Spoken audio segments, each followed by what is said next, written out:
تعالى وبركاته. بسم الله والحمد لله والصلاة والسلام على أشرف رسول الله وعلى آله وصحبه أجمعين. അപ്പോൾ സമയം വളരെ കുറവാണ്. ഇൻട്രൊഡക്ഷനും ഇല്ലാതെ ഞാൻ വിഷയത്തിലേക്ക് കടക്കുകയാണ് ചെയ്യുന്നത്. അപ്പോൾ ഇവിടെ മൊത്തത്തിൽ തന്നെ ചർച്ച ചെയ്യുന്നത് എന്താ വെച്ച് കഴിഞ്ഞാൽ ഏർലി മുസ്ലിം സ്കോളേഴ്സിന്റെ മെത്തഡോളജികൾ, ഒരു അപ്രോച്ചസ്, അതൊക്കെയാണ് ഇന്ന് ഇവിടെ ചർച്ച ചെയ്യുന്ന വിഷയം. അപ്പോൾ ഇതിൽ ഞാൻ അവതരിപ്പിക്കാൻ പോകുന്നത് role of adab and ethics in scholarly methodology എന്ന് പറയും. അഥവാ ഏർലി മുസ്ലിം സ്കോളേഴ്സ് അവരുടെ പഠനത്തിലും അവര് ഹദീസ് ട്രാൻസ്മിറ്റ് ചെയ്യുന്ന സമയത്ത്, അതുപോലെ തന്നെ തദ്വീന് ചെയ്യുന്ന സമയത്ത്, ആ സമയത്തെല്ലാം അവർ സ്വീകരിച്ചിട്ടുള്ള അദബ്, അതുപോലെ തന്നെ എത്തിക്സ്, രണ്ട് കാര്യങ്ങളാണ് ഞാൻ കോൺസെൻട്രേറ്റ് ചെയ്യുന്നത്. ഇപ്പോ ഈ അദബ് എന്ന ടേം നമുക്കറിയാം.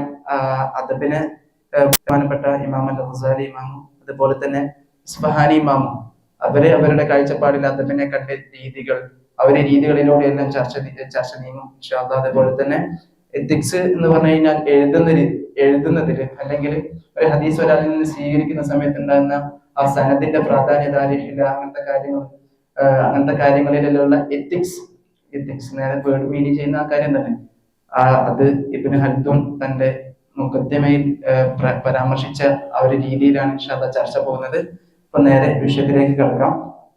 ഇപ്പോ ഇൻട്രൊഡക്ഷൻ, അദബ് എന്ന് പറഞ്ഞു കഴിഞ്ഞാൽ ശരിക്കും പറഞ്ഞു കഴിഞ്ഞാൽ നമുക്കറിയാം, ഇസ്ലാമിക് ലേണിംഗ് അഥവാ പഠിക്കുന്ന സമയത്ത് തന്നെ പൂർണ്ണമായ രീതിയിലുള്ള എത്തിക്സ്, നല്ല രീതിയിലുള്ള സ്വഭാവം, നല്ല അച്ചടക്കം, ആ രീതിയിലുള്ള കാര്യങ്ങളെല്ലാം ഉൾക്കൊള്ളുന്നതിനാണ് അദബ് എന്ന് പറയാം. ഇനി എത്തിക്സ് എന്ന് പറയുന്ന സമയത്ത് ഞാൻ പറഞ്ഞു, ഇവർക്ക് വർക്കുകൾ കമ്പൽ ചെയ്യുന്ന, അഥവാ ഈ വർക്കുകൾ ക്രോഡീകരിക്കുന്ന സമയത്ത് ഇവർ എന്താ പറയാ സ്വീകരിക്കുന്നതായിട്ടുള്ള മര്യാദകൾ, അതിൽ എത്രത്തോളം സൂക്ഷ്മത പുലർത്തുന്നു എന്ന കാര്യം നമുക്കറിയാം. ഹദീസിന്റെ കാര്യത്തിൽ അല്ലെങ്കിൽ ഇസ്ലാമിന്റെ നോളജിലെല്ലാം നമുക്ക് സാക്രഡ് ആയിട്ടുള്ള നോളജുകളെല്ലാം നമുക്കറിയാം. ക്ലാസിക്കൽ ടെസ്റ്റുകളെല്ലാം വളരെ സൂക്ഷ്മമായി അവർ പരിശോധിച്ച് അറ്റ്ലീസ്റ്റ് ഒരു വാക്ക് ഉപയോഗിക്കുന്നതിന് പോലും കൂടുതലായിട്ടുള്ള ആ ഒരു ശ്രദ്ധ പുലർത്താറുണ്ട്. ഇത്തരത്തിലുള്ള കാര്യങ്ങൾക്കാണ് എത്തിക്സ് എന്ന് പറയുക. അദബ് എന്ന് പറഞ്ഞു കഴിഞ്ഞാൽ അതിന്റെ വേർഡ് മീനിങ് സാഹിത്യം, ആ രീതിയിലുള്ളതാണെന്ന് നമുക്കറിയാം. പിന്നെ അതെന്തായി ബിഹേവിയർ, സ്പിരിച്വൽ ട്രെയിനിങ്, ആ രീതിയിൽ എന്താക്കി അതിന്റെ അർത്ഥം, മജാസിയായ അർത്ഥം ഇങ്ങനെ മാറിക്കൊണ്ട് വരികയാണ്. അതിനുശേഷം ഈ അദബ് എന്നുള്ളത് മാരിഫത്ത് അഥവാ അള്ളാഹുവിലേക്കുള്ള പാത. മാരിഫത്ത് എന്ന് പറഞ്ഞാൽ അള്ളാഹുവിനെ കുറിച്ച് കൂടുതൽ അറിയുന്ന ഒരു സംഗതിക്കാണല്ലോ പറയാം. അത്തരത്തിൽ ആ ഒരു ലെവലിലേക്ക് എത്താൻ വേണ്ടി മാനദണ്ഡമായി, അടിസ്ഥാനമായി മാറുകയാണ് അദബ്. അത്തരത്തിൽ ഒരു അള്ളാഹുവിന്റെയും മനുഷ്യന്റെയും ഇടയിലുള്ള ഒരു എന്താ പറയാ, അതിന്റെ ഇടയിൽ ഇടനിലമായി നിൽക്കുന്ന ഒരു സാധനമായി അദബ് മാറുകയാണ്. അത്തരത്തില് അദബിനെ ബഹുമാനപ്പെട്ട ഗസാലി ഇമാമും ഇസ്ഫഹാനി ഇമാമും 3 രീതിയിലാണ് അതിന്റെ ക്ലാസിഫിക്കേഷൻ നടത്തുന്നത്. അപ്പോൾ നമ്മൾ പറഞ്ഞു വെച്ചു, ഗസാലി ഇമാമും അതുപോലെ തന്നെ ഇസ്ഫഹാനി ഇമാമും അദബിനെ 3 രീതിയിലാണ് അവർ ക്ലാസിഫൈ ചെയ്തിട്ട്, അവരുടെ രീതിയിലാണ് അവരുടെ ഗ്രന്ഥങ്ങളിൽ അദബിനെ പരാമർശിക്കുന്നത്. ഇപ്പോൾ പെട്ടെന്ന് പറയുകയാണ്, അദബ് ആദ്യമായിട്ട് സ്വന്തം നഫ്സിനോടുള്ള അദബ്, അതിനാണ് അദബ് ടുവേർഡ്സ് ദി സെൽഫ് എന്ന് പറയും. അഥവാ ആദ്യമായി ചെയ്യേണ്ടതുള്ളത് പ്യൂരിഫിക്കേഷൻ ഓഫ് സോൾ, തസ്കിയ എന്ന് പറയും. അഥവാ മറ്റുള്ളവരോടുള്ള ദേഷ്യം, ഈഗോ, അങ്ങനത്തെ സാധനങ്ങളെ ഒഴിവാക്കുക, അതാണ് ആദ്യത്തെ സ്റ്റെപ്പ്. പിന്നെ എന്നുള്ളത് പ്രാക്ടീസിങ് സുഹൃദിനെ പ്രാക്ടീസ് ചെയ്യുക എന്നുള്ളതാണ്. ഇതൊക്കെയാണ് അദബിന്റെ എന്താ പറയാ, അദബ് നഫ്സ് അഥവാ സ്വന്തം നഫ്സിൽ നമ്മൾ പാലിക്കേണ്ട അദബുകളായിട്ട് അവര് പരാമർശിക്കുന്നത് ഈ അദബുകളെയാണ്. നമുക്കറിയാം ഗസാലി ഇമാം ആദ്യം ഫിഖിന്റെ മേഖലയിലും പിന്നെ നമുക്കറിയാം നിസാമിയ മദ്രസയിലൊക്കെ ടീച്ചറായിരുന്നു. അതിനുശേഷം പിന്നെ ഫിഖിന്റെ മേഖലയിൽ നിന്നുകൊണ്ട് പിന്നെ തസവുഫിന്റെ മേഖലയിലേക്ക് മാറുകയാണ് ഉണ്ടായത്. അത്തരത്തില് അദബ് എന്ന് പറഞ്ഞാൽ ആദ്യം സ്വന്തമായിട്ട് ഉള്ളവര് തക്കബുർ, ആ രീതിയിലുള്ള സാധനങ്ങൾ ഒഴിവാക്കി പിന്നെ സുഹൃദ് പ്രാക്ടീസ് ചെയ്യാം. ഈ ഒരു രീതിയിലാണ് അവര് അദബിനെ സ്വന്തം നഫ്സിനും ഫസ്റ്റ് സ്റ്റെപ്പായിട്ട് അവര് പരാമർശിക്കുന്നത്. പിന്നെ എന്നുള്ളത് അദബ് ടുവേർഡ്സ് ടീച്ചേഴ്സിനെ ബഹുമാനിക്കുക, അഥവാ ടീച്ചേഴ്സിനെ അത് എത്രത്തോളം നമുക്ക് സ്ഥാനമുണ്ട് അല്ലെങ്കിൽ എത്രത്തോളം നമുക്ക് ഉണ്ട് അല്ലെങ്കിൽ അള്ളാഹിന്റെ അടുക്ക് എത്രത്തോളം പൊസിഷൻ ഉണ്ട് എന്നുള്ള ഇതല്ല. നമ്മൾ ടീച്ചറാണ് എന്നുണ്ടെന്നുണ്ടെങ്കിൽ ടീച്ചറെ ബഹുമാനിക്കുക. അപ്പോൾ നമുക്ക് കാണാം പല മഹാന്മാരും മറ്റേ അവരവരുടെ ടീച്ചേഴ്സിനെ ബഹുമാനിക്കുന്നതായിട്ടുള്ള രീതിയിൽ, അഥവാ പൂർണ്ണമായ രീതിയിൽ അവരെ ക്ലാസ് ശ്രദ്ധിക്കുക, ക്ലാസിന്റെ ഇടയിൽ ഇടങ്ങാറാക്കാതെ അൺവാണ്ടഡ് ക്വസ്റ്റ്യൻസ് അല്ലെങ്കിൽ ഇന്റർപ്രറ്റ് ചെയ്യുന്ന രീതിയിലുള്ള അവരെ അവരെ വിഷയത്തിൽ നിന്ന് തെന്നി മാറ്റുന്ന രീതിയിലുള്ള സംസാരങ്ങളെല്ലാം പൂർണ്ണമായ രീതിയിൽ ഒഴിവാക്കിക്കൊണ്ട് അവരെ പൂർണ്ണമായ അച്ചടക്കത്തോടെ ഇരുന്നു കൊണ്ട് അവരെ ടീച്ചേഴ്സിനെ ബഹുമാനിക്കുന്ന ഒരു രീതി കാണാം. ടീച്ചേഴ്സിന് അത്രത്തോളം മഹത്വമേറിയ രീതിയിലാണ് ഇസ്ലാമിക് സ്കോളേഴ്സ് കണ്ടുവന്നിട്ടുള്ളത്. നമുക്കറിയാം മൂസാ നബിയും ഹിദർ നബി അലൈഹി ഇസ്ലാമിന്റെ കഥ അറിയാം. മൂസാ നബി അലൈഹി ഇസ്ലാം ഒരു നബിയാണ്, ഹിദർ നബി അതുപോലെ തന്നെ ഒരു നബിയാണ്. അങ്ങനെ മൂസാ നബി ഹിദർ നബിന്റെ അടുക്ക് ഒരുപാട് നോളജ് പഠിക്കാൻ പോയ സമയത്ത് വരെ മൂസാ നബി വളരെ സൗമ്യമായ രീതിയിൽ ആ രീതിയിൽ പെരുമാറുന്നത് നമുക്ക് കാണാൻ പറ്റും. ഒരു രീതിയിലുള്ള അരോചകമായ വാക്കുകൾ ഒന്നും പ്രയോഗിക്കാതെ വളരെ മനോഹരമായ രീതിയിൽ ഒരു ഗുരു ശിഷ്യ ബന്ധം നമുക്ക് കാണിച്ചു തരുന്ന ഒരു സാഹചര്യം ഉണ്ടായിട്ടുണ്ട്. അതുപോലെ തന്നെ ഷാഫി ഇമാമിന്റെ ചരിത്രം അറിയാം. ചെറിയൊരു ഇൽമ് പഠിപ്പിച്ചതിന്റെ പേരിൽ അവര് വ്യക്തിയെ ടീച്ചറായി പരിഗണിച്ചുകൊണ്ട് ബഹുമാനം കൊടുക്കുന്നതായിട്ടുള്ള രീതി നമുക്ക് കാണാൻ സാധിക്കും. ഇതാണ് രണ്ടാമതായി ഇവർ ക്ലാസിഫൈ ചെയ്തിട്ടുള്ള അതബ് ടുവാർഡ്സ് ദ ടീച്ചേഴ്സ്. ഇനിയുള്ളത് അതബ് ടുവാർഡ്സ് നോളജിനെ നമ്മൾ എന്താക്കാം, ബഹുമാനിക്കുക എന്നുള്ളതാണ്. നോളജിനെ ബഹുമാനിക്കുന്ന രീതി എങ്ങനെയാണെന്ന് ഇവര് പറയുന്നത് എങ്ങനെയാണെന്ന് വെച്ച് കഴിഞ്ഞാൽ, നമുക്ക് ഇൽമുണ്ട്, അതിന്റെ പേര് അമല് വരുമ്പോഴാണ് നോളജിനെ ബഹുമാനിക്കൽ സംഭവിക്കുന്നത്. അഥവാ ആക്ഷൻസ്, അഥവാ എന്താ പറയാ, നമ്മൾ പഠിക്കുന്ന കാര്യങ്ങളെ അതനുസരിച്ച് പ്രവർത്തിക്കുമ്പോഴാണ് പഠനത്തോടുള്ള നോളജോടുള്ള ഇൽമിനോടുള്ള അതബ് അവിടെ രൂപപ്പെടുക. അതുപോലെ തന്നെ നമ്മുടെ അടുത്ത് ഇല്ലാത്ത മറ്റൊരാളുടെ ഇൽമിനെ പരിഹസിക്കുന്ന രീതിയിലുള്ള ഒരു കാര്യങ്ങളും ഇല്ലാതെ ഒരു ഇൽമിനെയും വില കുറച്ച് കാണാതിരിക്കുക തുടങ്ങിയ കാര്യങ്ങളാണ് അതബ് നോളജിനോടുള്ള ഇൽമിനോടുള്ള അതബായിട്ട് അവർ കാണുന്നത്. റസാലി ഇമാമിന്റെ ഒരു കോട്ടിങ് കാണാൻ പറ്റും, knowledge is like A foundation, action is the building. Knowledge എന്ന് പറഞ്ഞു കഴിഞ്ഞാൽ നമ്മുടെ ഒരു അടിത്തറയാണ്. അതിന്റെ വേണ്ടിയുള്ള കെട്ടിടം അല്ലെങ്കിൽ അതിന്റെ വേണ്ടിയുള്ള ഒരു കെട്ടിടം നിലനിൽക്കണം എന്നുണ്ടെങ്കിൽ ആദ്യം മക്കൾക്ക് നോളജ് ഉണ്ടാവണം. അതിന്റെ ശേഷം അതിന്റെ ആക്ഷനും കൂടി ഉണ്ടാവുമ്പോഴും കൂടിയാണ് ഇൽമു പൂർണ്ണമായ രീതിയിൽ നമുക്ക് ആക്കാൻ സാധിക്കുക. അപ്പൊ നോളജ് റസാലി ഇമാമിന്റെ മറ്റൊരു സാഹചര്യത്തിൽ പറയുന്നതായിട്ട് കാണാം, നമ്മുടെ പക്കൽ ഇൽമുണ്ട്, അതിന്റെ കൂടെ ആക്ഷനും കൂടി ഇല്ലെങ്കിൽ അഥവാ അമലും കൂടി ഇല്ലാന്നുണ്ടെങ്കിൽ ഫലമില്ലാത്ത വൃക്ഷം പോലെയാണെന്ന് റസാലി ഇമാമിന്റെ ഒരു സാഹചര്യത്തിൽ പറയുന്നുണ്ട്.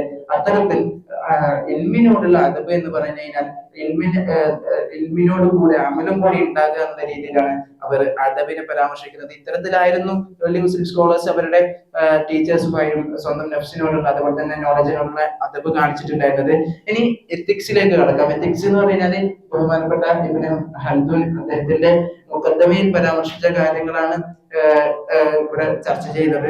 അഥവാ എത്തിക്സിന്റെ വിഷയം പറയുമ്പോൾ നമ്മൾ റൈറ്റ് ചെയ്യുന്ന സമയത്ത്, എഴുതുന്ന സമയത്ത് എന്താവണം, നമ്മള് മൊത്തമായി എഴുതു തുടങ്ങുന്നതിന് മുന്നേ നമുക്ക് കാണാം ഒരുപാട് ദ്വാകളും, കിതാബിന്റെ തുടക്കത്തിൽ തന്നെ നമുക്ക് കാണാൻ പറ്റും ഒരുപാട് ദ്വാകൾ ഉൾക്കൊള്ളിക്കുന്ന ശൈലി. അത്തരത്തിൽ ദ്വാകൾ ഉൾക്കൊള്ളിക്കുന്ന അതുപോലെ തന്നെ അള്ളാഹുവിനോട് സഹായം ചോദിച്ചുകൊണ്ടുള്ള ആ ഒരു രീതി എഴുതിന്റെ മുന്നേ ഉണ്ടാവണം. അതിനുശേഷം ഇതിന്റെ ലക്ഷ്യം പൂർണ്ണമായും അള്ളാഹുവിന്റെ വജ്ഹിനാവുക, പിന്നെ പബ്ലിക്കിന് സൊസൈറ്റിക്ക് ബെനിഫിറ്റ്സ് ഉണ്ടാകുന്ന രീതിയിലുള്ള ലക്ഷ്യങ്ങൾ ഇതിൽ വെക്കുക. നമുക്ക് കാണാൻ പറ്റും ഇപ്പോഴുള്ള നമ്മൾ പഠിക്കുന്ന ക്ലാസിക്കൽ ടെസ്റ്റുകളിലെല്ലാം മുഖദ്ദിമയിൽ നമുക്ക് ഈ ഒരു രീതി വളരെ വ്യക്തമായിട്ട് കാണാൻ പറ്റുന്ന ഒരു സംഗതിയാണ്. അതിനുശേഷം എഴുതുന്ന സമയത്ത് അള്ളാഹുവിനോടുള്ള പൂർണ്ണമായ സഹായം തേടിക്കൊണ്ട് ഇൽമിനെ രേഖപ്പെടുത്തുന്ന രീതി നമുക്ക് കാണാൻ സാധിക്കാറുണ്ട്. അതിനുശേഷം അദ്ദേഹം ഇബ്നു ഹൽദൂൻ തന്റെ മുഖദ്ദിമയിൽ പരാമർശിക്കുന്നതായിട്ട് കാണാം, റൈറ്റിംഗിലുള്ള എത്തിക്സ് എന്ന് പറഞ്ഞു കഴിഞ്ഞാൽ ഹോണസ്റ്റി ആൻഡ് ഒറിജിനാലിറ്റി, അഥവാ അവോയ്ഡിങ് പ്ലാജറിസം, അഥവാ അതിനുള്ള ഒരു സാഹചര്യം വരെ ഇല്ലാതിരിക്കുക, പൂർണ്ണമായി വ്യക്തമായ കാര്യങ്ങൾ മാത്രം ഉൾക്കൊള്ളിക്കുക, മറ്റുള്ളവരിൽ നിന്ന് മോഷ്ടിച്ചതായ രീതിയിലുള്ള ഒന്നും പരാമർശിക്കാറില്ല. നമുക്ക് കാണാൻ സാധിക്കും ആ സമയത്ത് ഇന്നത്തെ കാലം പോലെയല്ല, ടെക്നോളജി വളരെ വീക്കായ കാലമായിരുന്നു. ആ ഒരു സാഹചര്യത്തിൽ പോലും നമ്മളെ ഇമാമുമാര് അവരുടെ ക്ലാസിക്കൽ ടെസ്റ്റുകളിൽ നമുക്ക് കാണാൻ സാധിക്കും, ഇന്ന മഹാന്മാര് പറഞ്ഞു എന്നിട്ട് കോട്ട് ചെയ്യുന്നതായിട്ട് നമുക്ക് കാണാൻ സാധിക്കും. അവർക്ക് വേണമെങ്കിൽ ഞാൻ പറയുന്നതായി അല്ലെങ്കിൽ അദ്ദേഹം നമ്മൾ സ്വന്തം പറയുന്നതായി രേഖപ്പെടുത്താം. ഒരു കാരണവശാലും ആരും അറിയാൻ പോകുന്ന കാര്യമല്ല. പക്ഷെങ്കിൽ അത്രത്തോളം മറ്റുള്ളവരിൽ നിന്ന് മോഷ്ടിക്കാതെ അവരോട് അഥവാ പരാമർശിക്കേണ്ട സാഹചര്യം വന്നു കഴിഞ്ഞാൽ അവരുടെ വാക്കുകൾ കടമെടുക്കുന്ന രീതിയിലായിട്ട് പരാമർശിക്കുന്ന ഒരു രീതി നമുക്ക് കാണാൻ സാധിക്കും. ഇതാണ് ഇബ്നു ഹൽദൂൻ അദ്ദേഹത്തിന്റെ മുഖദ്ദിമയിൽ ഒന്നായി എണ്ണുന്നത്. അതുപോലെ തന്നെ ഉള്ളത് ഇഖ്ലാസ്, എഴുതുന്ന വിഷയത്തിൽ എന്താക്കാം, നല്ല രീതിയിലുള്ള ഇഖ്ലാസ് ഉണ്ടാകാം. ഇതിനൊക്കെ ശേഷം വളരെ ഇതായിട്ടുള്ള ഇതാണ് തഹ്ഖീഖ്, അഥവാ നമ്മൾ എഴുതിയ വിഷയങ്ങൾ പൂർണ്ണമായും ക്ലാരിഫൈ ചെയ്യുക. അതിലെന്തെങ്കിലും ഫ്ലോ അഥവാ തെറ്റുകളുടെ സാഹചര്യം ഉണ്ടാവാൻ ചാൻസ് ഉണ്ടെന്നുണ്ടെങ്കിൽ പൂർണ്ണമായ രീതിയിൽ അത് ഒഴിവാക്കുക. അങ്ങനെ മൂന്നാമത്തെ സ്റ്റെപ്പായിട്ട് തഹ്ഖീഖിനെ കൂടി എണ്ണുകയാണ്. നമുക്ക് ഇതിന്റെ ഒരു ഫലം എന്ന രീതിയിൽ നമുക്ക് കാണാൻ സാധിക്കും ഹദീസിന്റെ ഗ്രന്ഥങ്ങളിലൊക്കെ അഖ്ബറന, ഹദ്ദസന, ഈ രണ്ട് വാക്കുകൾ എന്താ പറയാ, പെട്ടെന്ന് കേൾക്കുമ്പോൾ നമുക്ക് സാമ്യമുള്ള വാക്കുകളായിട്ട് തോന്നാം. പക്ഷേ നമുക്ക് ഹദീസിന്റെ ഗ്രന്ഥങ്ങളിൽ നോക്കുന്ന സമയത്ത് നമുക്ക് കാണാൻ സാധിക്കും ഓരോ വാക്കിനും അതിൻ്റെതായിട്ടുള്ള കോണ്ടസ്റ്റ് ഉണ്ട്. ഷെയ്ഖിൽ നിന്ന് നേരെ കേട്ട് അതേപോലെ തന്നെ അല്ലെങ്കിൽ നമ്മൾ പൂർണ്ണമായി വായിച്ചു കൊടുത്തിട്ട് ഷെയ്ഖ് പറഞ്ഞു കൊടുത്തിട്ടുള്ള ഒരു സാഹചര്യമാണെങ്കിൽ ഈ വാക്കുകളുടെ ഈ ടെക്നിക്കൽ ടേമുകൾ അവിടെ മാറുകയാണ്. ഇത്തരത്തിൽ ഓരോ വാക്ക് പ്രയോഗിക്കുന്നതിൽ പോലും മഹാന്മാർ എത്തിക്സ് പുലർത്തിയിരുന്നു എന്ന് നമുക്ക് ഇപ്പോഴുള്ള ഗ്രന്ഥങ്ങളിലൂടെ കാണാൻ സാധിക്കും. ഇത്തരത്തിൽ ഈ ഒരു സ്റ്റെപ്പുകളാണ് ഇബ്നു ഹൽദൂൻ തന്റെ എന്താ പറയാ മുഖദ്ദിമയിൽ ഉൾക്കൊള്ളിക്കുന്നത്. റൈറ്റിങ്ങിലുള്ള പണ്ടത്തെ ഏർലി സ്കോളേഴ്സിന്റെ എത്തിക്സുകളായിട്ട് ഉൾക്കൊള്ളിക്കുന്നുള്ളത്. ഇനി ഇതിന്റെ മറ്റൊരു കാര്യം എന്ന് വെച്ചാൽ അൺവാണ്ടഡ് ആയിട്ടുള്ള അല്ലെങ്കിൽ ആവശ്യമില്ലാത്ത രീതിയിലുള്ള എക്സ്പ്ലനേഷൻ, റിപ്പീറ്റേഷൻ, കാര്യങ്ങളെല്ലാം പൂർണ്ണമായ രീതിയിൽ ഒഴിവാക്കുന്ന ഒരു സാഹചര്യം കൂടി നമുക്ക് നമ്മുടെ കിതാബുകളിൽ കാണാൻ സാധിക്കും. ക്ലാസിക്കൽ ടെസ്റ്റുകളിൽ നമുക്ക് കാണാൻ സാധിക്കും. ഒരു ആവശ്യമില്ലാത്തതായിട്ട് ഒരു വാക്കുകൾ പ്രയോഗിക്കുന്നതായിട്ട് നമുക്ക് കാണാൻ സാധിക്കില്ല. നമുക്ക് കാണാൻ ചില സമയത്ത് ജുംലകളില് മുന്തിക്കേണ്ട വാക്ക് പിന്തിച്ച് പറഞ്ഞിട്ടുണ്ടാവും, എന്നിട്ട് അതിന് കാരണമായിട്ട് പറഞ്ഞിട്ടുണ്ടാവും. അതെന്ന് വെച്ച് കഴിഞ്ഞാൽ കൂടുതൽ വിശദീകരിക്കേണ്ടി വരും, അല്ലെങ്കിൽ ഇതൊരു മുഖ്തസറായ ഗ്രന്ഥമാണ്, ഇതിൽ കൂടുതൽ വിശദീകരണത്തിന്റെ ആവശ്യങ്ങളില്ല, ആവശ്യക്ക് വേണ്ടിയിട്ടാണ് ഇങ്ങനെ ജുംലയുടെ തർക്കീബ് പിന്തിച്ചുകൊണ്ട് പറഞ്ഞിട്ടുള്ളത്. ആ ഒരു രീതിയിൽ അത്രത്തോളം അൺവാണ്ടഡ് ആയിട്ടുള്ള എല്ലാവിധ റിപ്പീറ്റേഷനും എക്സ്പ്ലനേഷനും എല്ലാം ഒഴിവാക്കുന്ന ഒരു രീതി സാഹചര്യം നമുക്ക് കാണാൻ സാധിക്കും. അപ്പൊ ചുരുക്കത്തിൽ പറഞ്ഞു കഴിഞ്ഞാൽ അദബ് എന്ന് പറഞ്ഞു കഴിഞ്ഞാൽ ഡിവൈൻ അഥവാ അള്ളാഹുമായിട്ടുള്ള സ്കോളറിന്റെ ബന്ധം നിലനിർത്തുന്ന ഒരു സാഹചര്യം നമുക്ക് കാണാൻ സാധിക്കും. അഥവാ അദബ് ഉണ്ടായിട്ട് അദബിന്റെ ഒരു പാലം അഥവാ മനുഷ്യനിൽ നിന്നും അള്ളാഹുവിലേക്കുള്ള ഒരു പാലമായിട്ട് നമുക്ക് കാണാൻ സാധിക്കും. അതേപോലെ തന്നെ എത്തിക്സ് നമ്മൾ എഴുത്തിൽ എഴുത്തിൽ പ്രയോഗിക്കുന്ന സമയത്ത് അത് സൊസൈറ്റിക്ക് പൂർണ്ണമായ രീതിയിൽ ബെനിഫിഷ്യൽ ആയിട്ടുള്ള രീതിയിൽ അത് ലഭിക്കുന്നുണ്ട് എന്നുള്ള കാര്യത്തെ ഉറപ്പുവരുത്തുകയും ചെയ്യും. ഈ രീതിയിൽ നമുക്ക് ഈ ഒരു വിഷയത്തെ കൺക്ലൂഡ് ചെയ്യാൻ പറ്റും. ഇൻഷാ അല്ലാഹ് ചോദ്യങ്ങളെല്ലാം അവസാനത്തിലേക്ക് മാറ്റിവെക്കാൻ കൺക്ലൂഡ് ചെയ്യുകയാണ്. കേട്ടതിന് വളരെ നന്ദി. അസ്സലാമു അലൈക്കും വറഹ്മത്തുള്ളാഹി വബറകാതുഹു.